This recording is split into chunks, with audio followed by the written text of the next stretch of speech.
আসসালামু আলাইকুম প্রিয় ছাত্ররা, আশা করছি আল্লাহর রহমতে সবাই ভালো আছো, সুস্থ আছো।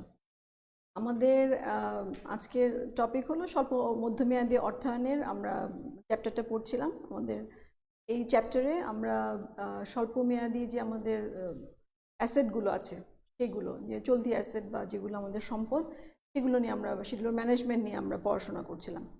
তাহলে আজকে আমাদের টপিক হলো প্রাপ্য বিলের ব্যবস্থাপনা। আমরা প্রাপ্য বিলের ব্যবস্থাপনা সম্পর্কে আজকে আমরা জানব। বরাবরের মতোই আমি ক্লাসটা শুরু করার আগে আমি গত ক্লাসের কয়েকটা প্রশ্নের তোমাদের আনসার দিতে চাই, উত্তর দিয়ে দিতে চাই। যেমন একদম প্রথমে যে প্রশ্ন উত্তরটা দিব, একটা প্রশ্ন ছিল, খুব সম্ভবত আকিব প্রশ্নটা করেছো। প্রশ্ন ছিল যে আমাদের ইওকিউ বা আমাদের যে মোট বহন ব্যয় এবং মোট অর্ডারিং কস্ট, যেটা ফরমায়েশ ব্যয়, এই দুটো সবসময় সমান কিনা। হ্যাঁ, এটা সবসময় সমান। আমাদের মোট বহন ব্যয় এবং মোট ফরমায়েশ ব্যয়, এটা ইওকিউতে, ঠিক আছে। ইওকিউ যে পয়েন্টে, মানে ইকোনমিক অর্ডার কোয়ান্টিটি বা মিতব্যয় ফরমায়েশ পরিমাণ যেখানে হবে, সেখানে আমার এই দুটো ব্যয় সমান। কেন? কারণ দেখো, আমরা যে ছবিটা আমরা শিখেছি, দেখো এখানে আমরা যে ছবিটা শিখেছি, এরকম একটা আমাদের এখানে ছিল কি একক, না একক ছিল, এখানে আমরা টাকা বলেছিলাম, মানে এখানে ব্যয়গুলো। তাহলে আমাদের যে বহন যে ব্যয়টা, বহন যে ব্যয়, মোট বহন ব্যয় যেটা, সেটা আমাদের সূত্র কি ছিল? মোট বহন ব্যয় আমাদের সূত্র ছিল ইওকিউ ডিভাইডেড বাই 2 ইন্টু সিসি, মানে কস্ট, ক্যারিং কস্ট। তাহলে এখানে ইওকিউ যত কম তত আমাদের কি হচ্ছে, ইওকিউ যত কম তত আমাদের বহন ব্যয় কম, ঠিক আছে। ইওকিউটা কম, তাহলে বহন ব্যয়, আমাদের মোট বহন ব্যয়টা কম, আমাদের ব্যয় এদিকে একক এখানে। তাহলে ইওকিউ কম, আমাদের বহন ব্যয় কম, কিন্তু ইওকিউ যখন বেশি আমাদের বহন ব্যয় বেশি। তাহলে এরকম একটা রেখা আমরা পেয়েছিলাম, তাই না? এরকম একটা লেখা আমরা পেয়েছিলাম। এটা আমাদের কি ক্যারিং কস্টের জন্য, মানে এটা ইওকিউ যত বড় হবে তত বহন ব্যয়টা বড় হবে। আবার যখন আমরা ফরমায়েশ ব্যয় দেখেছি, যে মোট যে ফরমায়েশ যে ব্যয়টা ছিল, মোট ফরমায়েশ যে ব্যয় ছিল, সেটা আমাদের কি ছিল? ফরমায়েশের সংখ্যা, মানে নাম্বার অফ অর্ডার। আমি একটু ইংলিশে লিখে দিই, নাম্বার অফ অর্ডার, আরেকটা হলো অর্ডারিং কস্ট, এটাই তো। আর নাম্বার অফ অর্ডার আমরা কীভাবে বের করবো? Annual requirement divided by EOQ. এই তো আমাদের সূত্রটা তো এটাই ছিল, তাই না? আমরা এভাবেই বের করে থাকি। তাহলে এখানে দেখো, ইওকিউ যত বড় হবে তাই নাম্বার অফ অর্ডার তত ছোট হবে। তাহলে নাম্বার অফ অর্ডার ছোট মানেই হলো তোমার মোট যে ফরমায়েশ ব্যয়টা কম। তাহলে এখানে ইওকিউ যখন তোমার কম, তখন কিন্তু ইওকিউ কম হলে তোমার অর্ডারিং কস্টটা বেশি আসছে, এবং ইওকিউ যখন বেশি তখন অর্ডারিং কস্টটা কম আসছে। তাহলে এই যে এরকম একটা রেখা আমরা পাচ্ছি। তাহলে এটা আমাদের অর্ডারিং কস্টের, এটা আমাদের ক্যারিং কস্টের রেখা। তাহলে এটা যে বিন্দুতে ছেদ করবে এটাকে আমরা বলেছি ইওকিউ। তাহলে এটা তো একটা পয়েন্ট, একটা বিন্দু, এই বিন্দু বরাবর তুমি অর্ডারিং কস্টই বলো আর ক্যারিং কস্টই বলো, দুটো তো সমান হবেই, তাই না? অর্ডারিং কস্ট, ক্যারিং কস্ট সমান হবে। এটা যদি না হয় তাহলে আমাদের কি হবে? যে আমরা যে চিত্রটা শিখেছি, এই গ্রাফিক্যাল প্রেজেন্টেশনটাই তো ভুল হয়ে যাবে। কারণ এখানে যে দুটো আমরা রেখা পাচ্ছি, এই দুটোর যে চরিত্র, যেটা ক্যারেক্টার, যে বৈশিষ্ট্য আমরা দেখছি, সেই বৈশিষ্ট্য কি ডিফারেন্ট, মানে দুজন একদম বিপরীতধর্মী, একটা ডান দিকে নিম্নগামী, একটা ডান দিকে ঊর্ধ্বগামী। তাহলে এই রেখাগুলো কিন্তু দুটো পয়েন্টে বা একাধিক জায়গায় স্পর্শ করার কোনো স্কোপ নেই, একটি পয়েন্টে তারা ছেদ করছে পরস্পরকে, এবং সেটাই হলো আমাদের ইওকিউ। সেটা কেন ইওকিউ? কারণ এই বিন্দুতে আমাদের মোট খরচটা কম হয়। এই যে মোট খরচটা আমরা যদি রেখা করি, দেখবো যে এখানে যে আমাদের টোটাল কস্টের যে রেখাটা, এখানে কম হয়। এখন যদি প্রশ্ন হয় কেন কম হয়, তাহলে একটু ছোট্ট করে বলে দিই। যেমন আমি তোমাদের যখন ইওকিউ বুঝিয়েছিলাম, তখন আমি তোমাদেরকে ফর্মুলাটার কোথা থেকে এসেছে সেটা আমি দেখিয়েছি। আমি বলেছিলাম কি, যে একটা ফর্মুলার একটা ওয়েতে আমি বুঝিয়েছি, কিন্তু আরেকটা ওয়ে হলো ডিফারেন্সিয়েশন, মানে ক্যালকুলাস সম্পর্কে জানতে হবে। মানে কি, এখানে ইওকিউ এর চেঞ্জের সাথে সাথে অ্যাভারেজ কস্ট বা টোটাল কস্টটা কীভাবে চেঞ্জ হয়, এটাকে আমরা ক্যালকুলাস দিয়ে দ্বারা প্রকাশ করতে পারি, এবং এই চেঞ্জটা দিয়েই এটা প্রমাণ করা যায়, ইওকিউকেও প্রমাণ করা যাবে। এবং আমরা যদি এই আমাদের টোটাল ফরমায়েশ ব্যয় বা অর্ডারিং কস্ট এবং টোটাল ক্যারিং কস্ট সমান, এটাও কিন্তু আমরা প্রমাণ করতে পারবো। আমাদের ক্যালকুলাসের ধারণাটা এখানে একটু দিতে হবে। মানে এই যে আমাদের ডিক্রিজ হচ্ছে, তারপরে ইনক্রিজ হচ্ছে, তাহলে এই বিন্দুটা হলো 0, মানে ডিওয়াই ডিএক্স আমরা বলি বিন্দুতে 0, সেটা ধরে নিয়ে আমরা ইউকে প্রকাশ করতে পারবো। তাহলে এটা যারা সায়েন্সে আছো, যাদের সায়েন্সের ব্যাকগ্রাউন্ড তারা হয়তো একটু বুঝতে পারলে, কিন্তু যাদের সায়েন্সের ব্যাকগ্রাউন্ড নাই তারা বুঝতে পারলে না। বোঝার কোনো দরকার নেই আসলে, তোমরা যখন অনার্স লেভেলে যাবে এই জ্ঞানটা থেকে যাক, আমরা তখন এটা বুঝে নিব, তখন তোমরা ক্যালকুলাস সম্পর্কেও জানবে, তখন এই জিনিসটাও খুব ভালো মতো বুঝে নিতে পারবে। ঠিক আছে, এখন শুধু আমরা এতটুকু জানি যে আমাদের ইওকিউ যে পয়েন্টটা, এই পয়েন্টে মোট বহন ব্যয় এবং মোট ফরমাইশ ব্যয় সবসময় সমান হবে। ঠিক আছে, নাহলে আমাদের এই চিত্রটাই তো ভুল হয়ে যাবে, তাই না? আচ্ছা, এরপরে আমরা যেটা প্রশ্ন যেটা ছিল তোমাদের, সেটা হলো ন্যূনতম নগদের ব্যাপারটা কি। ন্যূনতম নগদের ব্যাপারটা কি আমাদের এক প্রশ্ন করেছে, যে ন্যূনতম নগদের বিষয়টা কি। আমরা ন্যূনতম নগদের পরিমাণ নির্ধারণ দেখেছিলাম। তাহলে ন্যূনতম নগদের পরিমাণ আমরা কেন, আমরা নগদ সংরক্ষণের মোটিভ দেখেছি কি, লেনদেন মানে ট্রানজ্যাকশন ছিল, প্রিকশন ছিল, স্পেকুলেটিভ ছিল, বা আমাদের কম্পেনসেটিং ব্যালেন্স ছিল। এইসব কারণে আমরা এইসব মোটিভে আমরা নগদ সংরক্ষণ করছি। বা নগদের চক্র আমরা দেখেছি যে নগদটা ঘুরছে। তাহলে এই যে নগদের পরিমাণ, যেই নগদটা দিয়ে আমি কাঁচামাল কিনবো বা শ্রমিকের মজুরি দিব অথবা উৎপাদনে অন্যান্য যে ব্যয়গুলো আছে সেই ব্যয়গুলো আমি নির্বাহ করব, তাহলে সেই পরিমাণটা, সেই নগদের পরিমাণটা কতটুকু, ন্যূনতম পরিমাণটা কতটুকু। কারণ আমরা তো সেই প্রথম অধ্যায় থেকে পড়ে আসছি যে প্রফিটেবিলিটি আর লিকুইডিটি, তা এটার মধ্যে একটা ট্রেড অফ করতে হয়। তুমি প্রফিটেবিলিটি চাইলে লিকুইডিটি কম হবে, আবার লিকুইডিটি বেশি রাখতে চাইলে প্রফিটেবিলিটি তোমার কম হবে।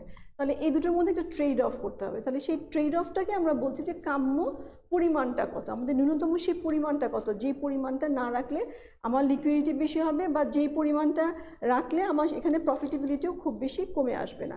তাহলে সেই পরিমাণটা কত, তো সেই পরিমাণটা নির্ধারণ করতে যে আমরা কি করেছি, আমরা বলেছি কি, প্রথমে দুটো পদ্ধতির কথা আমরা বলেছিলাম। আমরা একটা বলেছিলাম যে পার্সেন্টেজ অফ সেল, না পার্সেন্টেজ অফ সেল বলেছিলাম। পার্সেন্ট অফ সেল মানে কি, মনে করো যে আমাদের 10 লক্ষ টাকা যদি 10 লাখ টাকা যদি সেল হয়, তাহলে আমি ধরে নিলাম যে আমার কস্ট অফ গুডস সোল্ড যেটা, মানে এটা বিক্রয়িত যে ব্যয়টা হলো, ব্যয়টা আমি ধরলাম যে 5 লাখ টাকা। এগুলো তো বার্ষিক, মানে একটি বছরে 10 লক্ষ টাকা সেল হয়েছে এবং তার হয়তো যে ব্যালেন্স মানে যেটা যে ব্যয়, যেটা কস্ট অফ গুডস সোল্ড, যেটা বিক্রিত পণ্যের ব্যয়, সেটা 5 লাখ টাকা। এখন এই যে ব্যয় মানে তো বহিঃপ্রবাহ, কিন্তু এই বহিঃপ্রবাহটা তো একবারে ঘটে নাই। যদি আমাদের নগদের আবর্তন, নগদ যে আবর্তন যদি আমাদের 5 বার হয়, তাহলে এই প্রতি আবর্তনে আমার 1 লাখ টাকা করে লেগেছে আসলে, তাই না? তাহলে আমি যদি এখানে বলি যে আমার নগদ তাহলে কত টাকা রাখতে হবে, নগদ রাখতে হবে আমার কত, 1 লাখ টাকা।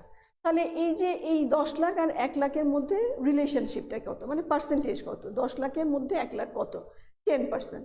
তাহলে এটা আমরা কি করি, আমাদের প্রিভিয়াস যে হিস্ট্রিগুলো আছে সেখান থেকে আমরা বের করে নিই যে আমাদের এই যে সেলটা, এই সেলের কত পার্সেন্ট আসলে নগদ রাখতে হয়, প্রতিবার প্রতি নগদ চক্রে কতবার রাখতে হয়। ঠিক আছে, এটা একটা উপায় ছিল। আর একটা উপায় ছিল যে আমাদের মোট যে টোটাল যে ক্যাশ আউটলে, বহিঃপ্রবাহ, তাহলে এই যে আমাদের বহিঃপ্রবাহকে আমরা নগদ আবর্তন দিয়ে ভাগ করেছিলাম, সেখানে আমরা দেখেছি 1 লাখ। তাহলে এইভাবে আমরা ন্যূনতম নগদের পরিমাণটা নির্ধারণ করেছিলাম। অথবা আমরা বলেছি যে আমাদের একটা কাম্য নগদানের একটা মডেল আছে, যে মডেলটা আমাদের একেবারে ইউকিউ এর মতো। আমরা কি বলেছিলাম যে সেটা কি ছিল, কিউ মানে কুইক অ্যাসেট, এটা আমাদের ইকুয়ালস টু কত, 2BT ডিভাইডেড বাই হলো আর, মানে এখানে বি হলো নগদের রূপান্তরের ব্যয়, টি হলো আমার টোটাল যে ক্যাশ আউটলে বা আউটফ্লো যেটা, আর হলো আমাদের এই যে যদি আমরা ক্যাশে না রেখে মার্কেটেবল সিকিউরিটিসে রাখতাম, সেখান থেকে আমার যে আয়টা হতো সেটাই আমাদের এখানকার এটার জন্য ব্যয়, সুদের হার। তাহলে এভাবে আমরা নগদের পরিমাণটা দেখেছি। তাহলে এটা কোন পরিমাণ, যেই নগদ টাকাটা দিয়ে আমি কাঁচামাল কিনবো, আমি শ্রমিকের মজুরি দিব, বা উৎপাদনের বিভিন্ন কাজে আমি যে নগদের ব্যবহারটা করব, যেটা আমার প্রতিটা নগদ চক্রে আমার দরকার হবে, সেই পরিমাণটা কত। ঠিক আছে, এটা হলো আমাদের সেই অ্যামাউন্টটা। আচ্ছা, এটা আমরা জেনে নিয়েছি। আরেকটা প্রশ্ন ছিল, খুব ইম্পর্টেন্ট প্রশ্ন, সেটা হলো যে আমরা যখন মজুদের গড় সময় বের করেছি, তখন আমরা গড় মজুদকে আমরা ভাগ করেছি, গড় মজুদের সাথে আমরা ব্যবহার করেছিলাম যে দৈনিক বিক্রিত পণ্যের ব্যয়। এখন তোমাদের প্রশ্ন ছিল যে কেন এটা পণ্যের ব্যয়, বিক্রিত পণ্যের ব্যয় কেন, বিক্রয় না কেন, তাই তো প্রশ্ন ছিল। তাহলে আমাদের কেন, কারণ হলো আমরা যখন প্রস্তুতকৃত যে আমাদের পণ্য থাকে, আমাদের যে ফিনিশ গুডস, হ্যাঁ, যেটা ফিনিশ আমাদের গুডস, যেটাকে আমরা বলি cost of goods available for sale, cost of goods available for sale. ঠিক আছে, যে আমরা ফিনিশ গুডসের যে মজুদটা আমাদের আছে, এই মজুদটা আমরা কি করলাম, কিছু আমরা বিক্রয় করেছি, কিছু আমরা বিক্রয় করেছি, তাহলে এই বিক্রয়টাকে আমরা বলেছি কস্ট অফ গুডস সোল্ড, বিক্রিত পণ্যের ব্যয়। কিছু আমাদের কি হয়েছে, মজুদ হিসেবেই থেকে গেছে, মানে সমাপনী, সমাপনী সমাপনী মজুদ হিসেবেই কিছু থেকে গেছে। তাহলে এই যে আমাদের এই দুটোর সম্পর্ক দেখো কিসের সাথে, ফিনিশ গুডসের সাথে, মানে cost of goods available for sale. তাহলে এখানে আমরা সব কিছু কস্ট নিয়ে আসি, উৎপাদনের সব ব্যয়, মানে এটা শুধু কাঁচামাল না, শ্রমিকের ব্যয় বলো, অন্যান্য যে উৎপাদনের সাথে সম্পর্কিত যে ব্যয়গুলো আছে এগুলো আমরা এখানে নিয়ে আসি। এবং অনেক সময় যেটা হয় যে এটা তোমরা যখন বড় হবে, অনার্স লেভেলে যাবে, দেখবে কস্ট অ্যাকাউন্টিং পড়বে, সেখানে আমরা দেখবো যে এখানে বিভিন্ন ধরনের মেথড আছে। কখনো আমরা এই ব্যয়ের মধ্যে শুধুমাত্র পরিবর্তনশীল ব্যয় নিয়ে আসছি, কখনো পরিবর্তনশীল ব্যয় এবং স্থায়ী ব্যয় দুটোই নিয়ে আসছি। আমাদের অনেক নিয়ম আছে, ফুল কস্ট, অ্যাবজর্পশন কস্টিং অথবা ডাইরেক্ট কস্টিং, অনেক নিয়ম আছে। তাহলে আমরা যেভাবে এই ফিনিশ গুডসটা বা আমাদের যে প্রস্তুতকৃত পণ্য, এই পণ্যটাকে যেভাবে আমরা ভ্যালুয়েশন করছি, মূল্যায়ন করছি, ঠিক সেভাবেই আমরা কি করছি, আমরা বিক্রিত পণ্যের ব্যয়টাকেও সেভাবে মূল্যায়ন করছি, আমরা সমাপনী মজুদকেও সেভাবে মূল্যায়ন করছি। তাহলে এই যে মজুদের সাথে সম্পর্কটা হলো আসলে যেটা আমি যে বিক্রিত পণ্যের ব্যয়টা করলাম তার সাথে সম্পর্ক। কিন্তু প্রাপ্য বিলের ক্ষেত্রে প্রাপ্য বিলটা পুরোটাই তো তৈরি হচ্ছে কিসে থেকে, আমার যে বিক্রয় থেকে। তাহলে এই যে কস্ট অফ গুডসের সাথে তো আমরা কি করছি, প্রফিট অ্যাড করছি, তাই তো। কস্ট অফ গুডসের সাথে আমরা প্রফিট অ্যাড করছি, প্রফিট অ্যাড করে বা মার্জিনটা অ্যাড করেই তো আমাদের কি আসছে, আমাদের এই আমাদের বিক্রয়ের পরিমাণটা আসছে। তাহলে প্রাপ্য বিল বা অ্যাকাউন্টস রিসিভেবল এটা পুরোটাই তৈরি হচ্ছে বিক্রয়ের থেকে, তাহলে তার সাথে সম্পর্ক হলো বিক্রয়ের সাথে। তাহলে এই জন্য আমরা এখানে বিক্রিত পণ্যের ব্যয় ব্যবহার করেছি, দৈনিক বিক্রয়ের পরিমাণটা ব্যবহার করিনি। আমি আশা করছি তোমরা বুঝতে পেরেছো যে কথাগুলো আজকে আমি বললাম। তোমাদের গত ক্লাসে এই প্রশ্নগুলো ছিল, আনফর্চুনেটলি প্রশ্নগুলো আমি একটু মানে চোখে পড়েনি, সেই জন্য সাথে সাথে আনসার করতে পারি। তো আজকে আমি বিষয়টা বুঝিয়ে দিলাম, তোমরা গত ক্লাসটা আবার দেখবে, দেখে আমার কথাগুলো মিলিয়ে নেবে, দেখবে বুঝে ফেলবে, ঠিক আছে। আচ্ছা, তাহলে আজকে আমাদের টপিক আমি কি বলেছিলাম, আমাদের আজকের টপিকটা হলো প্রাপ্য বিল। আমাদের আজকের টপিকটা হলো প্রাপ্য বিল ব্যবস্থাপনা।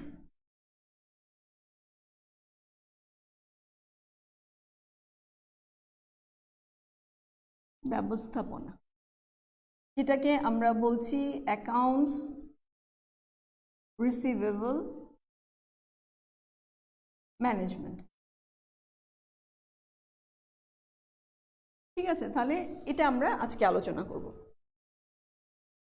প্রাপ্য বিলের ব্যবস্থাপনা এটা কি হচ্ছে বলো, এখানে কি হচ্ছে, এখানে আমরা যখন বাকিতে বিক্রয় করি, তখনই তো আমাদের এইটা তৈরি হচ্ছে, তাই না। আমাদের বাকিতে বিক্রয় করলেই আমাদের এই প্রাপ্য বিল বা অ্যাকাউন্ট রিসিভেবল তৈরি হচ্ছে। এবং এই যে অ্যাকাউন্ট রিসিভেবল আমরা মেনটেন করছি বা এই যে আমরা ক্যারি করছি, এটার মধ্যে কিন্তু কিছু বিনিয়োগ আছে, তাই না। এখানে কিছু ইনভেস্টমেন্ট আছে, কারণ একটা পরিমাণ টাকা এখানে আটকে আছে, তাই তার মানে তো এখানে একটা বিনিয়োগ আছে। তাহলে কেন করছি আমরা বাকিতে বিনিয়োগ, কেন করছি, আমাদের কি দরকার, প্রয়োজনটা কি, আমরা যে ক্রেডিট গ্র্যান্ট করছি কেন, আমাদের সুবিধাটা কোথায়। সুবিধা হলো আমরা আমরা বলি স্টিমুলেটিং মানে প্রণোদনা। আমরা যেই বিক্রয়টা করছি, বিক্রয়টাকে বাড়াতে চাই, বৃদ্ধি করতে চাই, আমরা প্রণোদনা দিতে চাই, তার কারণে আমরা বাকিতে বিক্রয় করছি। মানে কি হলো যে বাকিতে বিক্রয় করার জন্য আমরা বিক্রয়টা বৃদ্ধি পাবে। অনেকে হয়তো নগদে কিনতে পারছে না, কিন্তু ইনস্টলমেন্টে দিলে সে কিনতে পারবে, সুতরাং তাকে আমি সেই সুবিধা দিচ্ছি এবং তার মাধ্যমে আমি কি করছি, আমিও আমার বিক্রয়টা বাড়িয়ে নিয়েছি। তাহলে এটা আমার একটা বেনিফিট বাড়বে। কিন্তু এটা হলো আমাদের বেনিফিট, যদি কি বলবো যে এটা বেনিফিট, এটা আমাদের বেনিফিট। তাহলে কিছু কষ্ট তো আছে, তাই না, কষ্ট তো আছে, কিছু ব্যয় তো আছে। সেই ব্যয়টা কি, আমাদের কস্টটা কি, আমাদের ব্যয়টা কি। একটা ব্যয় হতে পারে এটা অনাদায়ী হওয়ার খরচ, অনাদায়ী যে ব্যয়টা, ঠিক আছে। আমাদের অনাদায়ী দেনা আমরা পড়েছি না, আমাদের অ্যাকাউন্টিংয়ের মধ্যে তো পড়েছি ব্যাড ডেটের যে এক্সপেন্সটা। তাহলে আমি বাকিতে বিক্রয় করছি, সুতরাং এটা অনাদায়ী হতেই পারে। তাহলে যদি অনাদায়ী হয় তাহলে সেটা আমাদের লসটা মানে আমাদের ব্যয়, এটা একটা খরচ। আরেকটা কি খরচ, আরেকটা হলো তুমি এই যে অ্যাকাউন্টস রিসিভেবল মেনটেন করছো, এই মেনটেনের জন্য ক্যারি করছো যে ক্যারিং কস্ট আমরা বলবো, যে মানে বহন করার যে খরচ, ঠিক আছে। তাহলে আমাদের দুটো ব্যয় আমরা বলবো যে আমাদের এই যে আমরা ইনভেস্টমেন্টটা করছি এখানে দুটো কস্ট রিলেটেড আছে। একটা হলো অনাদায়, মানে তুমি যেই অ্যাকাউন্ট রিসিভেবলটা রেখেছো সেটা তোমাকে নাও প্রদান করতে পারে, পরিশোধ নাও করতে পারে, এটা একটা খরচ। আরেকটা হচ্ছে আমাদের এটা যে আমরা মেনটেন করছি, মানে কি মেনটেন করে তোমাকে তো একজন সেলস পার্সন রাখতে হবে যে এটা কন্টিনিউয়াস মনিটরিং করবে, একটা প্রশাসনিক খরচ আছে, তাই না? এই খরচগুলো আমাদের আরেকটা খরচ। তাহলে আমাদের এই ম্যানেজমেন্টের কাজটা কি? আমাদের এই ম্যানেজমেন্টের কাজ হলো এই বেনিফিট এবং কস্টের মধ্যে আমরা কি করতে চাই? আমরা ট্রেড অফ করতে চাই, তাই না? আমরা এই বেনিফিট এবং কস্টের মধ্যে আমরা কি করতে চাই? আমরা ট্রেড অফ করতে চাই। এটাই হলো আমাদের ম্যানেজমেন্টের কাজ। আমরা এই অ্যাকাউন্ট রিসিভেবল ম্যানেজমেন্ট এই জন্য শিখছি, আমরা জানি কিছু বেনিফিট আছে, আমরা জানি কিছু কস্ট আছে, কিন্তু এই কস্ট এবং বেনিফিটের মধ্যে আমরা ট্রেড অফ করে আমরা কি করব? আমরা একটা কাম্য পরিমাণ আমরা কতটুকু ক্রেডিট দিব বা আদৌ দিব কিনা এটা আমরা নির্ধারণ করে নিব। ঠিক আছে, তাহলে আসো আমরা এখানে আমরা আজকে তাহলে দেখে নিই আমাদের প্রাপ্য বিলের যে ব্যবস্থাপনা সেখানে আমরা কি করছি। আমি একটু এই সাইড থেকে শুরু করি। হ্যাঁ, আচ্ছা দেখো, এখানে আমরা প্রথমে যেটা শিখবো সেটা হলো কম্পোনেন্ট অফ এই যে আমাদের অ্যাকাউন্ট রিসিভেবল ম্যানেজমেন্ট। কম্পোনেন্ট মানে আমাদের যে উপাদানগুলো বা এলিমেন্টগুলো আছে সেগুলো কি, কম্পোনেন্টটা কি, ঠিক আছে, উপাদানগুলো কি। উপাদান একটা আমাদের হতে পারে, আমরা বলতে পারি কি টার্ম অফ সেল, ঠিক আছে, টার্মস অফ সেল, আমাদের বিক্রয়ের যে শর্ত, বিক্রয়ের শর্ত, এটা আমাদের একটা কম্পোনেন্ট হতে পারে। আরেকটা আমরা বলি ক্রেডিট অ্যানালিসিস।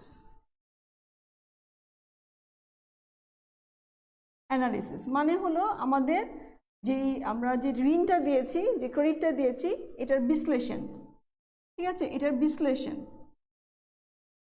ঋণের বিশ্লেষণ। আর তিন নম্বরে আমরা বলতে পারি যে কালেকশন, ঠিক আছে, কালেকশন, আমাদের যে কালেকশন পলিসি, আদায় যে নীতিটা, এই তিনটা কম্পোনেন্ট আমরা পাবো। মানে আমরা যখন বাকিতে বিক্রয় করছি তখন আমাদের কাছে এই তিনটা বিষয় সামনে আসে, এই তিনটা বিষয় নিয়ে আমরা মানে ডিসিশন নিয়ে সিদ্ধান্ত নিই, তার মাধ্যমে আমরা ম্যানেজ করার চেষ্টা করি। আচ্ছা, এখন আমরা দেখো আস্তে আস্তে একটু দেখি বিষয়গুলো কি। যেমন একদম প্রথমেই আছে টার্মস অফ সেল, বিক্রয়ের শর্ত। বিক্রয় শর্তের মধ্যে কি আছে? যেমন বিক্রয় শর্তের মধ্যে আমার বিক্রয় শর্তের মধ্যে কি আছে দেখো, বিক্রয় শর্তের মধ্যে একটা হতে পারে আমার ক্রেডিট পিরিয়ড, এটা হতে পারে ক্রেডিট পিরিয়ড, মানে আদায়ের যে সময়, মোট যে সময়টা, আমি যে ঋণ বাকি আদায়ের যে সময়টা দিলাম এটা আমার হতে পারে। আরেকটা আমার কি হতে পারে, যেমন আমরা বাট্টা দিচ্ছি না, ডিসকাউন্ট অ্যান্ড ডিসকাউন্ট পিরিয়ড, মানে বাট্টা এবং বাট্টার সময়, এটা আমার একটা বিষয় হতে পারে আমার টার্মস অফ সেলে। আমি যখন বিক্রয় করব তখন এগুলো আমার হতে পারে। এছাড়া আর কি আছে, আমরা 3 নম্বরে বলতে পারি কি, 3 নম্বরে আমরা ডিসকাউন্ট, আমাদের ক্রেডিট পিরিয়ড, ডিসকাউন্ট পিরিয়ড। আরেকটা হলো instrument, types of instrument. Instrument মানে যেই ইনস্ট্রুমেন্টগুলো আমি ব্যবহার করব, ঠিক আছে, যে ইনস্ট্রুমেন্টগুলো ব্যবহার করব এটা আমার হতে পারে। তাহলে দেখো এখানে আমরা কি দেখছি যে আমাদের এই যে টার্মস অফ সেল আমরা যখন বিক্রয় করছি তখন আমরা বিভিন্ন বিষয় নিয়ে আমরা ডিসিশন নিয়ে থাকি। একটা কি হতে পারে, একটা হলো ক্রেডিট পিরিয়ড, আমি কতটা সময় দিলাম তাকে, টোটাল সময়। তারপরে আছে ডিসকাউন্ট পিরিয়ড বা ডিসকাউন্টের পরিমাণ কত, এরপরে আমি বলেছি টাইপস অফ ইনস্ট্রুমেন্ট। আচ্ছা, এখন এই যে ক্রেডিট পিরিয়ড, আমি আবার একটু এদিকে চলে আসি। এই যে ক্রেডিট পিরিয়ড, এই ক্রেডিট পিরিয়ডটা আমরা মানে কি হবে, লেংথ অফ ক্রেডিট পিরিয়ড কত হবে, ঠিক আছে, লেংথ অফ ক্রেডিট পিরিয়ড এটা কত হবে সেটা যদি আমি বের করতে চাই তাহলে এটা কিসের উপর ডিপেন্ড করে। যেমন একটা হতে পারে পেরিশেবিলিটি,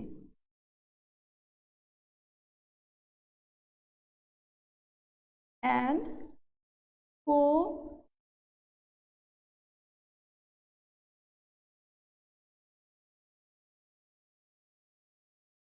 কোল্যাটারাল ভ্যালু। হ্যাঁ, এটা একটা হতে পারে।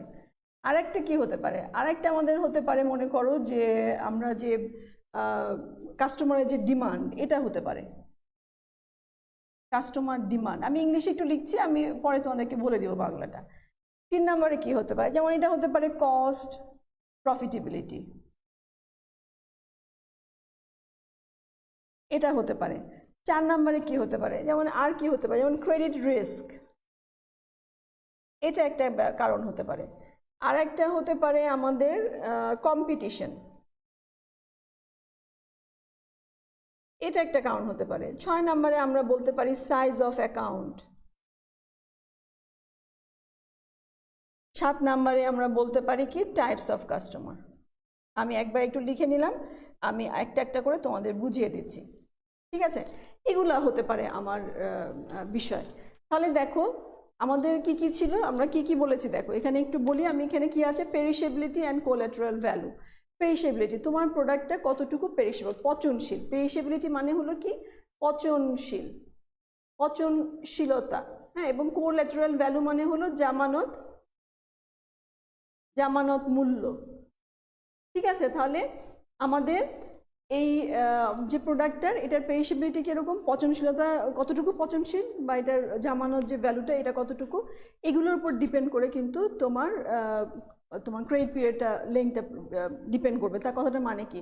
মানে হলো তুমি যদি তোমার যদি প্রোডাক্টটা পেরিশেবল হয় বা এটা যদি জামানত ভ্যালু কম হয়, তাহলে কিন্তু আমরা এটার জন্য ক্রেডিট পিরিয়ড কম নির্ধারণ করব। আর যদি যেটা কম পচনশীল হয় বা এটা জামানত মূল্য যদি বেশি হয়, তাহলে আমরা এটার জন্য বেশি ক্রেডিট পিরিয়ড, মানে লেংদি হবে পিরিয়ডটা, রাখতে পারবো। এরপরে দেখো কাস্টমার ডিমান্ড। কাস্টমার ডিমান্ড মানে চাহিদা, তোমার পণ্যের চাহিদা কেমন। তোমার পণ্যের চাহিদা যদি খুব ভালো হয়, তাহলে তুমি অল্প ক্রেডিট পিরিয়ড রাখতে পারো, কারণ তুমি তো জানো এটা সাথে সাথে বিক্রি হবে, সাথে সাথে তুমি টাকা পেয়ে যাবে, ঠিক আছে?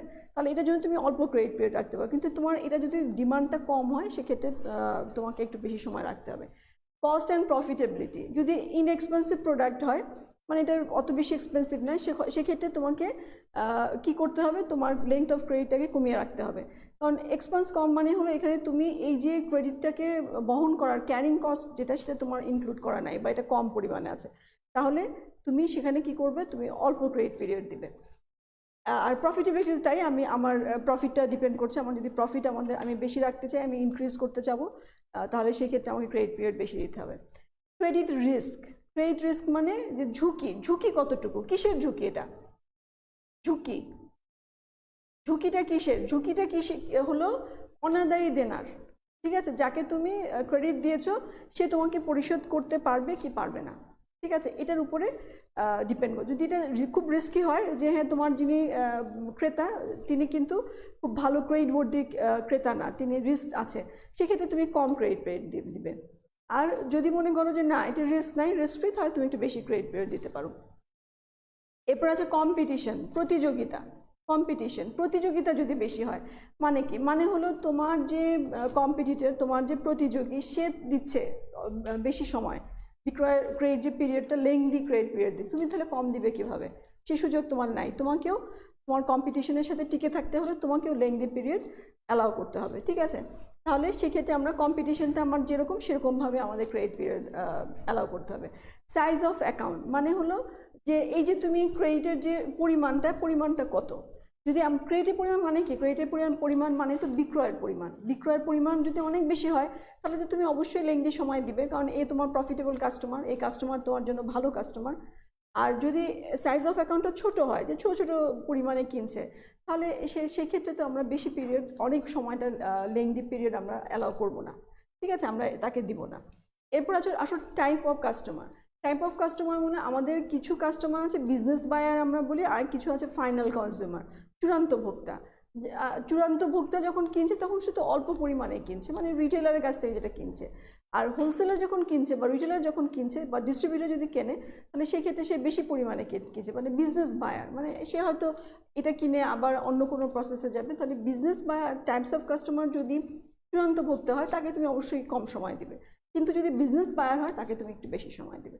তাহলে এরকমভাবে আমাদের লেংথ অফ ক্রেডিট পিরিয়ড এটা কিন্তু পুরোপুরি ডিপেন্ড করছে এই বিষয়গুলি, 7টা বিষয়ের উপরে আমাদের এই লেংথ অফ পিরিয়ডটা ডিপেন্ড করছে।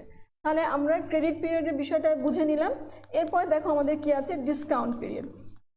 ডিসকাউন্ট, আমি ডিসকাউন্ট দিব কি দিব না, বা ডিসকাউন্ট পিরিয়ড কত হবে, এটা তো এখন আমরা জানি, তাই না? এটা আমরা এখন জানি। আমাদের সেই যে 2, 10 and 30 আমাদের কি ছিল, 2, 10, net 30। আমাদের এই 30 মানে হলো ক্রেডিট পিরিয়ড, আর 10 মানে হলো এই যে ডিসকাউন্ট পিরিয়ড, আর 2 হলো ডিসকাউন্ট। এটা তো আমরা জানি। এবং আমরা এখন এটাও জানি যে আমাদের একটু আগে টাকা পেলে কি হবে, আমরা যে আদায় আমাদের যে প্রাপ্য বিল আদায়ের সময়, গড় সময়, এটা কমে আসলে নগদ চক্র ছোট হবে, নগদ চক্র ছোট হলে আমাদের নগদ আবর্তন বেশি হবে, নগদ আবর্তন বেশি হলে আমাদের প্রফিটেবিলিটি বাড়বে। এটা আমরা এখন শিখে ফেলেছি, সুতরাং এটা আমাদের আর এক্সপ্লেন করার কিছু নেই। এছাড়াও আমরা সময়ের যে আমাদের যে টাকার যে সময় মূল্য, এটাও আমরা শিখে ফেলেছি, যে আমাদের 20 দিন পরে টাকাটা হাতে পাওয়া আর 20 দিন আগে আমি টাকাটা হাতে পেয়ে গেলাম, তার মধ্যে আমার একটা টাইম ভ্যালু অফ মানি আছে, একটা অপরচুনিটি কস্ট আছে। তাহলে এগুলো অনেক কিছু বিবেচনা করে আমরা কি করি, কত ডিসকাউন্ট দিতে চাই এবং ডিসকাউন্ট পিরিয়ডটা কত হবে। ডিসকাউন্ট তো আমাদের জন্য একটা খরচ নিঃসন্দেহে, কিন্তু এই ডিসকাউন্টের থেকে আমি তাড়াতাড়ি যদি আমার আদায় করতে পারি, সেক্ষেত্রে আমার যে বেনিফিটটা আছে সেই বেনিফিটগুলোকে যদি আমি কম্পেয়ার করতে পারি, আমি ট্রেড অফ করতে পারি, আমরা সেভাবে সাধারণত ডিসিশন নিয়ে থাকি। আর লাস্ট আছে আমাদের টাইপস অফ ইনস্ট্রুমেন্ট, মানে কী ধরনের ইনস্ট্রুমেন্ট। আমরা ইনস্ট্রুমেন্টটা অনেক শিখেছি। আমাদের ইনস্ট্রুমেন্ট কি আছে, ওপেন অ্যাকাউন্ট হতে পারে না, ওপেন অ্যাকাউন্ট যেটা আমাদের অ্যাকাউন্টস রিসিভেবল, মানে যেটা পাওনাদার, এটা হতে পারে। অথবা আমাদের প্রমিসারি নোট হতে পারে। তারপরে আমাদের কি হতে পারে, কমার্শিয়াল ড্রাফট হতে পারে, আমাদের সাইড ড্রাফট হতে পারে। এছাড়া আমাদের ট্রেড অ্যাকসেপ্টেন্স যেগুলো আছে, ট্রেড অ্যাকসেপ্টেন্স আমি সবই বাংলায় লিখলাম, কারণ এগুলো সব তোমরা মানে ইংলিশে লিখলাম, এগুলো সব তোমরা বাংলায় জানো, কারণ আমরা যখন স্বল্পমেয়াদী অর্থায়নের উৎস পড়েছি তখন এগুলো সম্পর্কে কিন্তু পড়েছি, তাই না? এগুলো আমরা পড়েছি। তাহলে আমাদের ইনস্ট্রুমেন্টটা কি হবে, তুমি কি উপায়ে তুমি এই যে কাস্টমারকে ক্রেডিটটা অ্যালাউ করছো, তুমি যে কাস্টমারকে বাকিতে বিক্রয় করছো, তুমি কি ইনস্ট্রুমেন্ট ব্যবহার করে এই বিক্রয়টা করবে সেটা নির্ধারণ করবে। তাহলে আমাদের এই যে টার্মস অফ সেলের মধ্যে আমরা এই বিষয়গুলো পেয়ে গেলাম, যে এটা আমাদের টার্মস অফ সেলের মধ্যে এগুলো লাগছে, ঠিক আছে? তাহলে টার্মস অফ সেলের মধ্যে 3টা বিষয়, ক্রেডিট পিরিয়ড, ডিসকাউন্ট পিরিয়ড, আর একটা হলো ইনস্ট্রুমেন্ট।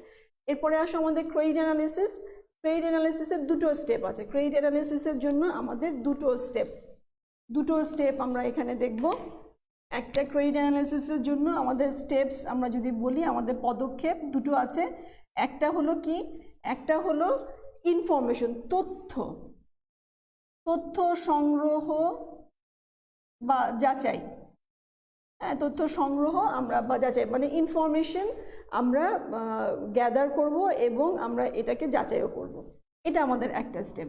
ইনফরমেশন আমরা কোথায় পেতে পারি? আচ্ছা, আরেকটা স্টেপ আমি একটু লিখে নিই।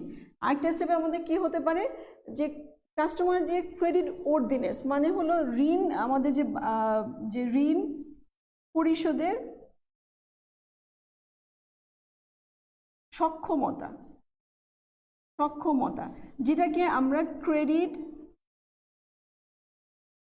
ওর্দিনেস বলি, ঠিক আছে? এটাকে আমরা ক্রেডিট ওর্দিনেস বলি।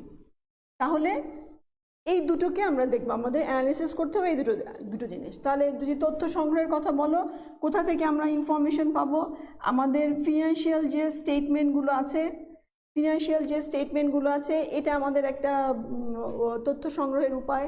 এছাড়া আমরা আদার কোম্পানি, অন্যান্য যে কোম্পানিগুলো আছে, আদার যে ফার্মগুলো আছে, মানে অন্যান্য যে ফার্মগুলো, তার সাথে এই ক্রেতার সম্পর্কটা কীরকম, সেখান থেকে তুমি তথ্য পেতে পারো। অথবা ব্যাংকের সাথে তার সম্পর্ক কীরকম, ব্যাংকে সে কীভাবে পরিশোধ করছে এটা। অথবা তুমি তোমার যে কোম্পানি, এই কোম্পানিতে বা তোমার যে ফার্মটা, এই ফার্মের সাথে তার প্রিভিয়াস রেকর্ডটা কীরকম, ঠিক আছে? এভাবে তুমি কিন্তু এই তথ্যগুলো সংগ্রহ করতে পারো এবং যাচাই করতে পারো। এবং এই তথ্যগুলোর মাধ্যমে আমরা কি জানতে চাই? আমরা ক্রেডিট ওর্দিনেস জানতে চাই। ক্রেডিট ওর্দিনেস মানে কি? ক্রেডিট ওর্দিনেস মানে দেখো, আমরা কয়েকটা সি লিখবো এখানে। একটা হলো এটা এই ক্রেডিট ওয়ার্থিনেস আমরা বের করার সময় কি যাচাই করি, যেমন ক্যারেক্টার, ক্যারেক্টার মানে চরিত্র কি, বৈশিষ্ট্যটা কি, ঠিক আছে, এটা একটা। তারপরে আসো ক্যাপাসিটি, ক্যাপাসিটি কেমন। তারপরে আমরা বলি ক্যাপিটাল কত, ক্যাপিটালটা কীরকম আছে, ক্যাপিটাল। তারপরে মনে করো যে ল্যাটারাল যে ভ্যালু, এটা কি। এছাড়া আমাদের আছে কি কন্ডিশন, আমরা কয়েকটা সি লিখলাম না, কয়েকটা সি লিখলাম, একটা লিখেছি ক্যারেক্টার, বৈশিষ্ট্য, মানে তার বৈশিষ্ট্যটা কি, তার বৈশিষ্ট্যটা কেমন। সে ঋণ, অনেক মানে ঋণ গ্রহণকারী আছে যিনি নাকি ঋণ পরিশোধে করতেই চান না, হ্যাঁ, তার সক্ষমতা থাকলেও তিনি করতে চাচ্ছেন না, এরকম চরিত্র আছে কিনা সেটা আমাকে দেখতে হবে। ক্যাপাসিটি, তার ক্যাপাসিটি আসলে কীরকম, মানে তার লিকুইডিটি পজিশনটা কীরকম, এগুলো আমরা দেখব। তার ক্যাপিটাল, সে যে মূলধন নিয়ে ব্যবসা শুরু করেছে সেই মূলধনের অবস্থাটা কি, মানে কোম্পানিটা আসলে সাইজ অফ ফার্ম আমরা দেখব যে তাদের বিনিয়োজিত মূলধনের অবস্থানটা কি।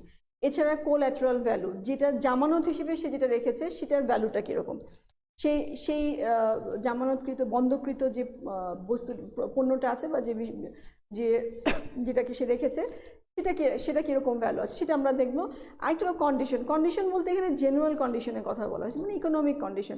কখনো এমন হতে পারে রিসেশন চলছে, কখনো ইনফ্লেশন চলছে, কখনো বুম অবস্থা, তাহলে এই যে আমাদের ইকোনমিক কন্ডিশনের যে ভ্যারিয়েশনটা আছে এটার উপরেও কিন্তু তোমার একজন ক্রেতার যিনি বাকিতে কিনছেন তার ক্রেডিট ওয়ার্থিনেস মানে ঋণ পরিশোধের সক্ষমতাকে আমরা তার উপরে বেসিস করে আমরা অ্যানালিসিস করব।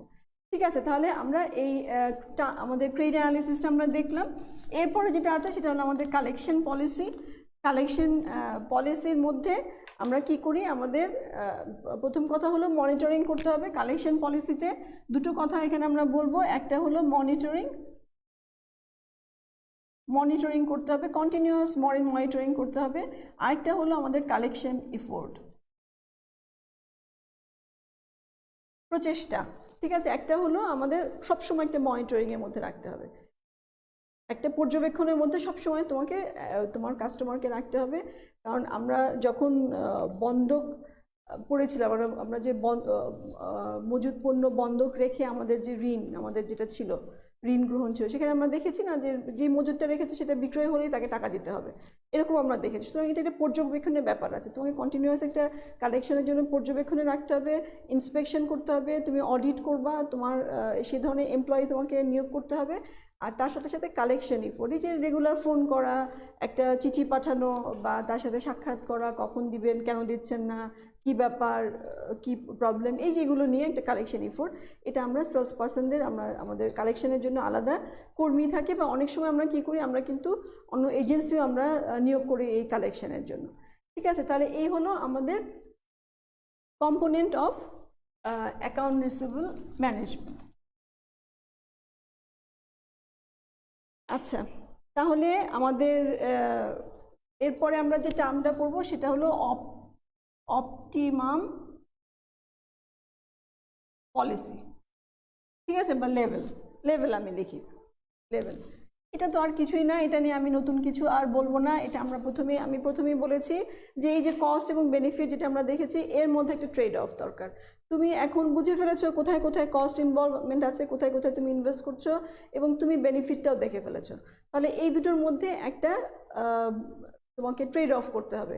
এখানে আমাদের যে ব্যয়গুলো আছে, আমাদের উৎপাদন এবং বিক্রয় ব্যয় আছে, আমাদের প্রশাসনিক ব্যয় আছে, এটা ছাড়াও আমাদের অনাদায়ী দেনার ব্যয় আছে। তাহলে এই জিনিসগুলোকে মাথায় রেখে আমরা যেই বেনিফিটটা পাচ্ছি সেই বেনিফিটটাকে কনসিডার করে বিবেচনার মধ্যে এনে আমরা কি করব, একটা অপটিমাম লেভেল, মানে কোন লেভেলে আমরা ক্রেডিটটাকে রাখবো, বেশিও রাখা যাবে না, কমও রাখা যাবে না। প্রত্যেকটা ক্ষেত্রে আমরা কিন্তু যখন থেকেই চলতি সম্পদের ব্যবস্থাপনা পড়ছি তখন থেকে আমরা বলছি যে খুব বেশি রাখা যাবে না, আবার খুব কমও রাখা যাবে না।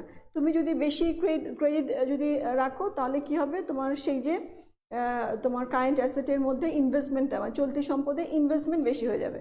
বিনিয়োগ বেশি হলে কি সমস্যা হলো আমাদের প্রফিটেবিলিটিটা কমে আসে, আর বিনিয়োগটা কমে আসলে প্রফিটেবিলিটিটা বাড়ে। তাহলে এটা আমাদের একটা সমস্যা। তাহলে সেই কারণে আমরা চেষ্টা করব সবসময় একটা কাম্য লেভেলে আমরা এটাকে রাখতে চাই। ঠিক আছে, তাহলে এই হলো আমাদের অ্যাকাউন্ট রিসিভেবল ম্যানেজমেন্ট। এরপরে আমরা যেটা করব, আমাদের এই চ্যাপ্টারের সব থেকে লাস্ট যে টপিকটা সেটা হলো ওয়ার্কিং ক্যাপিটাল ম্যানেজমেন্ট। ঠিক আছে, চলতি মূলধন ব্যবস্থাপনা।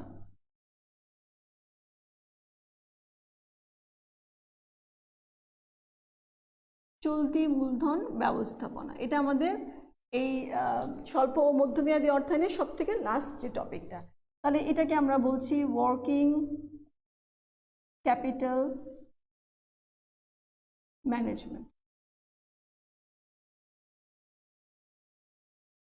আচ্ছা, ওয়ার্কিং ক্যাপিটাল যে টার্মটা, যে ধারণাটা, এটা আমরা দু ধরনের ধারণা পাই। একটাকে আমরা বলি গ্রস বা মোট চলতি মূলধন,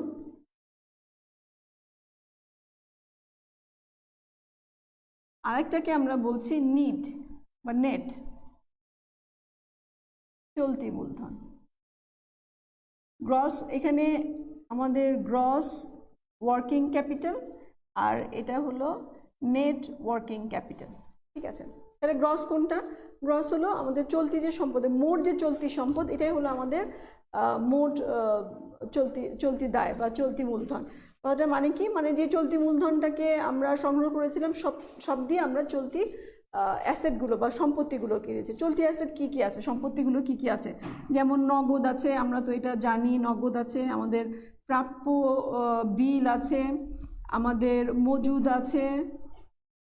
ঠিক আছে, এগুলো তো আমরা জানি। আমাদের মার্কেটেবল সিকিউরিটিজ যেটা আমরা বলি, বাজারযোগ্য যেটা সিকিউরিটিজ এটা আছে। তাছাড়া আমাদের অগ্রিম ব্যয় আছে, এগুলো আমরা আগে লিখি নাই, আজকে নতুন লিখছি, তাই না? এছাড়া আমাদের আর কি আছে? যেমন স্বল্প মেয়াদী আরও কিছু বিনিয়োগ হতে পারে, স্বল্প মেয়াদী অন্য আর যদি কোনো বিনিয়োগ থাকে, তাহলে কারেন্ট অ্যাসেটের মধ্যে আমার এগুলো পড়ে। হ্যাঁ, আমরা নগদ, প্রাপ্য বিল, মজুদ আর বাজারযোগ্য সিকিউরিটিজ তো বারবার বলছি, এটা তো আমরা জানি। আজকে নতুন করে লিখলাম হলো অগ্রিম ব্যয়, মানে যেই ব্যয়টা তুমি অগ্রিম করেছো, এটা এখনো পর্যন্ত তার কাছ এটার জন্য তুমি সার্ভিস নাওনি, হ্যাঁ, সেবা তুমি গ্রহণ করোনি, সেটা হলো আমাদের অগ্রিম ব্যয়। তাহলে অগ্রিম ব্যয় এটা আমাদের কারেন্ট অ্যাসেটের মধ্যে পড়ে, মানে চলতি সম্পদের মধ্যে পড়ে। এছাড়া আমাদের স্বল্প, মানে মার্কেটেবল সিকিউরিটিজ, বাজারযোগ্য যে সিকিউরিটিসগুলো আছে, এটার বাইরেও আমরা কিছু স্বল্পমেয়াদী বিনিয়োগ করতে পারি। তাহলে এই সবগুলো মিলেই আমাদের কি হবে? মোট চলতি সম্পদ। তাহলে আমাদের যে মোট মূলধন, মানে আমাদের কনসেপ্টটা হলো যে মোট মূলধন আমরা যেটা সংগ্রহ করেছি পুরোটা দিয়ে আমরা চলতি সম্পদ কিনেছি। সুতরাং চলতি সম্পদকে যোগ করলে আমাদের মোট চলতি মূলধন আমরা পেয়ে যাব, গ্রস ওয়ার্কিং ক্যাপিটাল আমরা পেয়ে যাব। আর নেট ওয়ার্কিং ক্যাপিটাল আমরা কাকে বলছি? নেটটা হলো চলতি মূলধন, হলো যখন আমরা এই চলতি সম্পদ থেকে বিয়োগ করছি চলতি দায়কে। আচ্ছা, কোনো প্রশ্ন থাকলে আমাকে একটু দেখা হবে। আচ্ছা, তাহলে চলতি সম্পদ থেকে চলতি দায়কে আমরা যখন বিয়োগ করছি তখনই কিন্তু আমাদের আসছে। তাহলে আমাদের এই চলতি মূলধন থেকে চলতি দায়কে যদি বাদে, তখন আমাদের নেট ওয়ার্কিং ক্যাপিটাল আসে। তাহলে ধারণার ভিত্তিতে আমরা কিন্তু আমাদের এই যে চলতি মূলধনকে দুভাগে ভাগ করতে পারি, একটাকে আমরা বলেছি মোট, আরেকটা বলেছি নেট। আচ্ছা, এখন প্রশ্ন হলো যে কেন, কি দরকার, আমরা কেন ম্যানেজমেন্ট করব? কারণটা কি? আমি এগুলো একটু মুছে দিচ্ছি, আমরা একটু দেখি কারণটা কি, সিগনিফিকেন্স বা তাৎপর্যটা কি, কেন, প্রয়োজনীয়তা কোথায়। আমরা এই যে কারেন্ট অ্যাসেটের কথা বলছি, যদি তুমি একটি উৎপাদনকারী প্রতিষ্ঠানের কথা বলো, তাহলে প্রায় 50%, হ্যাঁ 50% অফ টোটাল অ্যাসেটের প্রায় 50% কিন্তু কারেন্ট অ্যাসেট থাকে। এটা একটা উৎপাদনকারী প্রতিষ্ঠান। আর যদি সেটা ডিস্ট্রিবিউটর কোম্পানি হয়, তাহলে কিন্তু এটা মোর দ্যান 50%, ঠিক আছে, মোর দ্যান 50% হবে সেটা। তাহলে আমাদের এই যে এতগুলো মানে আমাদের যে মূলধনের এতগুলো অংশ কারেন্ট অ্যাসেটের সাথে ইনভলভ, এটা তো অবশ্যই আমাদের জন্য একটা কনসার্ন, বিবেচনার বিষয়, তাই না? তাহলে আমাদের এই ওয়ার্কিং ক্যাপিটালের মধ্যে তো আমরা সেই কারেন্ট অ্যাসেট এবং কারেন্ট লায়াবিলিটির কথাই বলছি। কারেন্ট অ্যাসেট যদি তোমার বেশি থাকে, ঠিক আছে, এক্সেসিভ যদি কারেন্ট অ্যাসেট থাকে, তাহলে সমস্যা কোথায়? আমরা এই যে আমি বারবার প্রফিটেবিলিটির কথা বলছি, যে প্রফিটেবিলিটি হয়, এই যে প্রফিটেবিলিটি, প্রফিটেবিলিটি আমরা যখন মেজার করি আমরা প্রফিটকে মুনাফাকে ভাগ দিই আমরা টোটাল অ্যাসেট দিয়ে, টোটাল অ্যাসেট দিয়ে। এটা অবশ্য আরেকটা ভাগ আছে, profit by sales, sales by total asset. তোমরা তোমরা সিম্পল ফর্মটাই শেখো। তাহলে এই যে প্রফিটেবিলিটিটা আমরা মেজার করি, আমরা যে পরিমাপ করছি, তাহলে আমরা profit divided by total sales বলছি। এখন টোটাল অ্যাসেট বলছি, তাহলে এই অ্যাসেটের মধ্যে তো কারেন্ট অ্যাসেট আছে না, তাহলে কারেন্ট অ্যাসেট যদি বেশি হয় তাহলে তোমার নিচে ডিনোমিনেটর যেটা, হর যেটা, সেটা বেশি হবে। বেশি হলেই তো আমাদের কী হবে, পার্সেন্টেজটা কমে আসবে। আর এটা যদি কম হয় তাহলে আমাদের পার্সেন্টেজটা আমাদের কী হবে, আচ্ছা এগুলো আমি পরে দেখবো, আমি বুঝতে পারছি না প্রশ্নগুলো। তাহলে প্রফিট আর টোটাল অ্যাসেট আমাদের এই টোটাল অ্যাসেটে যদি আমাদের কম রাখি, আমরা যদি এক্সেসিভ না রাখি, তাহলে এখানে আমাদের ডিনোমিনেটরটা কমে আসবে। নিচের ডিনোমিনেটর বা হর কমে আসা মানেই তো আমার পার্সেন্টেজ বেশি। তাহলে এরকমভাবে আমরা দেখব যে আমরা কারেন্ট অ্যাসেটটা আমাদের কতটুকু রাখবো সেটা একটা বিষয়। আবার কারেন্ট লায়াবিলিটির কথা যদি ধরো, আমাদের যে চলতি কারেন্ট যে লায়াবিলিটিগুলো আছে, এই কারেন্ট লায়াবিলিটি যদি স্মল কোম্পানি হয়, ছোটো কোম্পানি হয়, তাহলে কী হয়, ছোটো কোম্পানির ক্ষেত্রে কিন্তু আউটসাইড ফাইন্যান্সিং যদি বলো, যে আমাদের যদি বাইরে থেকে অর্থায়নের যে সুযোগ, সেটা স্মল কোম্পানিগুলোর কিন্তু খুব কম। সেটা তারা কারেন্ট লায়াবিলিটির মাধ্যমে সাধারণত সংগ্রহ করতে পারে। লং টার্ম মানে ক্যাপিটাল মার্কেট থেকে তারা খুব বেশি সংগ্রহ করতে পারে না, তারা একমাত্র কোনো কিছু জামানত দিয়ে তখন তারা করতে পারে। তাহলে এই স্মল কোম্পানির জন্য কারেন্ট লায়াবিলিটি একটা অবশ্যই একটা বিবেচনার বিষয়। তাছাড়াও যেগুলো বড় কোম্পানি, গ্রোয়িং যেগুলো আমরা লার্জ বিজনেস যেগুলো আমরা বলবো, সেখানেও তো আমাদের কারেন্ট লায়াবিলিটি একটা ফ্যাক্টর। কারেন্ট লায়াবিলিটি আমরা কি বলেছি, যে কারেন্ট লায়াবিলিটিতে আমাদের যদিও সুদের হার বেশি থাকে কিন্তু আসলে খরচটা কম হয়, কারণ এখানে আমাদের ইন্টারেস্টটা যেহেতু অনেক দিন থেকে আমরা দিচ্ছি না, সেজন্য কম পড়ে। কথাটার মানে কি, মানে হলো যে তুমি এক সময় তোমার মূলধন লাগছে, এক সময় লাগছে না, তাহলে যে সময় লাগছে না সেই সময় তো তোমাকে আর সুদ পরিশোধ করতে হচ্ছে না। তুমি যখন লং টার্ম নিচ্ছ তখন তো তোমাকে পুরো সময়ের জন্যই সুদ পরিশোধ করতে হবে, কিন্তু তুমি যখন শর্ট টার্ম নিচ্ছ তখন তুমি শুধু এতটুকু সময়ের জন্য সুদ পরিশোধ করছো, তাহলে নিঃসন্দেহে তোমার আমাদের খরচটা কমে আসে। ঠিক আছে, তাহলে এই যে আমরা যখন আমরা এই কারেন্ট যে লায়াবিলিটিসগুলো আছে, তাছাড়াও যে এই যে ওপেন অ্যাকাউন্ট অথবা আমাদের ট্রেড ক্রেডিট অথবা ওই যে অন্যান্য যে আমাদের স্পন্টেনিয়াস যে ফাইন্যান্সিংগুলো আছে, এগুলোর মাধ্যমেও তো আমাদের কারেন্ট লায়াবিলিটিতে আমরা দেখেছি যে আমাদের অর্থায়ন হচ্ছে। তাহলে এটাও কিন্তু যে কোনো ফার্মের জন্য এটা খুব ইম্পর্টেন্ট, গুরুত্বপূর্ণ একটি বিষয়। তাহলে আমাদের এই যে ওয়ার্কিং ক্যাপিটাল ম্যানেজমেন্ট আমাদের কেন প্রয়োজনীয়, কারণ হলো এখানে কারেন্ট অ্যাসেট এবং কারেন্ট লায়াবিলিটি নিয়ে কিন্তু আমরা কথা বলি, এখানে এই ব্যবস্থাপনাগুলোর কথাই এখানে বলা হয়। ঠিক আছে, আচ্ছা এখন এই যে আমরা ওয়ার্কিং ক্যাপিটাল ম্যানেজমেন্ট, আমরা ওয়ার্কিং ক্যাপিটালের যে একটি বললাম যে আমরা ধারণার ভিত্তিতে আমরা দুভাগে ভাগ করতে পারি। আরেকটা ক্লাসিফিকেশন আমরা করতে পারি, সেটা হলো সময়ের উপর বেসিস করে যে আমাদের কি লাগছে। একটা আমরা বলি সেটা হলো কি স্থায়ী চলতি মূলধন, বা যেটাকে আমরা পার্মানেন্ট বলছি। হ্যাঁ, working capital, permanent working capital. আরেকটা হলো আমাদের পরিবর্তনশীল বা অস্থায়ী, পরিবর্তনশীল চলতি মূলধন, বা এটাকে আমরা টেম্পোরারি ওয়ার্কিং ক্যাপিটাল বলছি। ঠিক আছে, আমাদের স্থায়ী মূলধন আর চলতি মূলধন, এই দুটোকে আমরা বলছি। ঠিক আছে, আচ্ছা দেখো এখন এটা মানে কি, মানে হলো যে তুমি যখন, আমরা যদি এভাবে বলি, এটা যদি দেই, এটা যদি টাইম হয়, এটা সময় হয়, এবং এটা যদি আমাদের ওয়ার্কিং ক্যাপিটাল হয়, আমাদের এখানে দেখো একটা তো আছে ফিক্সড, তাই না, এখানে হলো ফিক্সড আমাদের যেটা ফিক্সড, এটা ক্যাপিটাল, যেটা ইকুইটি, যেটা লং টার্ম লায়াবিলিটি, এটা তো ফিক্সড। আরেকটা আমাদের আছে যেটা হলো যেটা ওয়ার্কিং ক্যাপিটালটা এই একটা সময় পর্যন্ত ফিক্সড, মানে সময় যদি আমরা 1 বছর ধরে মনে করো, তাহলে এটা আমার সবসময় লাগছে এই ওয়ার্কিং ক্যাপিটাল। আরেকটা ওয়ার্কিং ক্যাপিটাল আছে যেটা চেঞ্জ হচ্ছে কেন, কারণ হলো সিজনাল কারণে। এই যে আমাদের এখন শীতের সময় আমরা তো আইসক্রিম খাওয়া মোটামুটি বন্ধই করে দিয়েছিলাম, তাই না, ঠান্ডা জিনিস আমরা খেতাম না, আইসক্রিম খাচ্ছি না, জুস খাচ্ছি না, ড্রিঙ্কস হয়তো ঠান্ডা মানে সফট ড্রিঙ্কস খাচ্ছি না, তাহলে এই যে আর গরমের সময় এগুলো তো বেড়ে যাবে একদম বুম, মানে অনেক বিক্রি হবে। ফ্যান বিক্রি তোমার শীতের সময় কমে যায়, এসি বিক্রয় শীতের সময় কমে যাচ্ছে, তাহলে এই যে আবার গিজার বা শীতের সাথে সম্পর্কিত হিটার এগুলো আবার শীতের সময় বেড়ে যায়। তাহলে এই সিজনাল কিছু প্রয়োজনীয়তা আছে, সিজনাল বিক্রয়ের জন্য আমাদের কিছু ক্যাপিটালের মূলধনের প্রয়োজন হয়। তাহলে এই যে সিজনালের যে প্রয়োজনীয়তার জন্য আমরা যে ওয়ার্কিং ক্যাপিটালটা সংগ্রহ করছি সেটাকে আমরা বলছি পরিবর্তনশীল বা টেম্পোরারি ওয়ার্কিং ক্যাপিটাল, ঠিক আছে। আর আমাদের যেটা পার্মানেন্ট মানে যেটা সবসময় একটা লাগছেই সবসময়, সেটাকে আমরা বলছি স্থায়ী। তাহলে আমরা সময়ের উপরে বেসিস করে আমাদের এই যে মূলধনটাকে দুই ভাগে ভাগ করতে পারি। দেখো এই যে ছবিটা আঁকলাম, ছবিটাকে আবার একটা অন্যভাবে আঁকছি।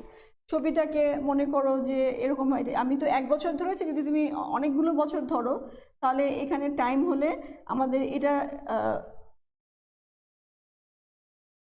আমাদের দেখো এটা যদি সময় হয়, এটা যে আস্তে আস্তে গ্রোয়িং, এটা এটা কিন্তু ফিক্সড ক্যাপিটাল যেটা, হ্যাঁ এটা আমি একটু গ্রোয়িং লিখেছি, কারণ হলো তোমার যে কোম্পানি তো এক্সপ্যান্ড করছে, এক্সপ্যান্ড করলে তোমার আগের যে এস্টাবলিশমেন্ট ছিল এখনকার এস্টাবলিশমেন্ট তো আর এক নাই, সুতরাং এটাও বাড়ছে। এবং তার সাথে সাথে আমাদের যে ফিক্সড ওয়ার্কিং ক্যাপিটাল এটাও বাড়ছে, আমাদের যে ফিক্সড ওয়ার্কিং ক্যাপিটাল এটাও আমাদের বাড়ছে। আর টেম্পোরারিটা এটার সাথে সাথে এই যে এটার চেহারা আগের মতোই আছে, এভাবেও কিন্তু আমরা করে থাকি, ঠিক আছে। আচ্ছা, এখন দেখো আমাদের এই যে আমরা চলতি মূলধন যে সংগ্রহ করছি, চলতি অ্যাসেটের জন্য যে চলতি মূলধন সংগ্রহ করছি, এটার কয়েকটা নীতি আছে, ঠিক আছে। চলতি সম্পদের জন্য যে অর্থায়ন, এটা আমরা আমাদের একদম লাস্টের টপিক, আমরা একটু দেখে নিই। চলতি সম্পদ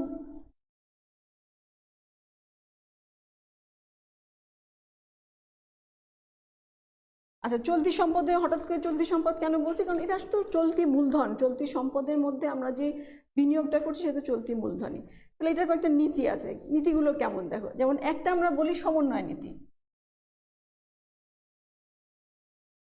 সমন্বয় নীতি, ম্যাচিং পলিসি। আর একটা আমরা বলি হলো রক্ষণশীল নীতি, এটা হলো কনজারভেটিভ। আর একটাকে আমরা বলি কঠোর অথবা আগ্রাসী, হ্যাঁ কঠোর অথবা আগ্রাসী।